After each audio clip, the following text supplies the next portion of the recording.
what's happening in Silicon Valley? And do they recognize? I thought Facebook had come through a lot of these problems until I found out that they were letting teenagers download this app and pay them $20 so that they could find out what they were doing. Is the message not getting through? Yeah, it is. It seems pretty clear. And there was some great reporting by TechCrunch, actually, investigating that, finding out that this was going on, and they were deliberately skirting Apple's developer policies. And I think what's going to be most interesting to see in the Apple response to this is treating them like everyone else is I think, going to send more of a ripple effect through the company. But it's clear that through Facebook, I think, because this is, Titan on Titan.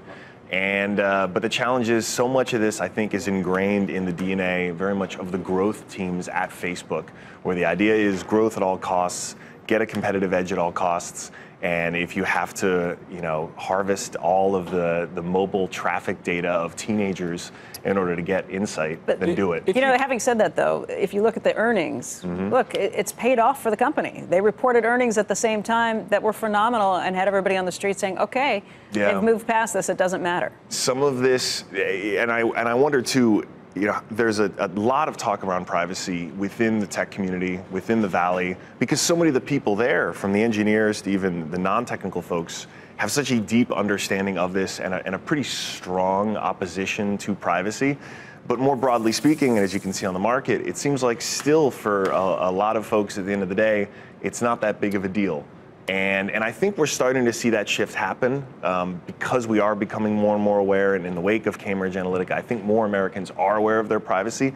But it's still clear that at the end of the day, the numbers don't lie. The market still wants to buy. Do you think, whether it's Facebook specifically or across Silicon Valley, that the view is still, as long as the user has ticked this box, we can do what we want, even if they don't know what they've ticked? Is that still the mentality, or have they woken up enough to that to feel like that's not enough? They need the user to knowingly be aware of what they're doing with their data?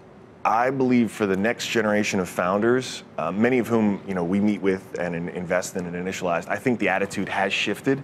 And I think more than ever, actually, we're seeing pitches for companies that are either explicitly helping you defend your privacy, a company called Helm that lets you set up your own private mail server in your home, for instance, to social networks that are built around an idea of sharing knowledge or sharing information just with the people you care about. We're seeing that trend on the rise. But for the incumbents, I think in a lot of ways the focus has always been on growth at all costs, and the idea is we're going to do as much as we possibly can to satisfy those numbers, and we'll see if there's government intervention there, because that seems to be where there's more rumbling around doing something about it to enforce a user's at least understanding of what they're opting into. And when it comes to kids, right, I think we can all say that there should be lines drawn in terms of what they're allowed to give If it's consenting adults, that's one thing. Yes.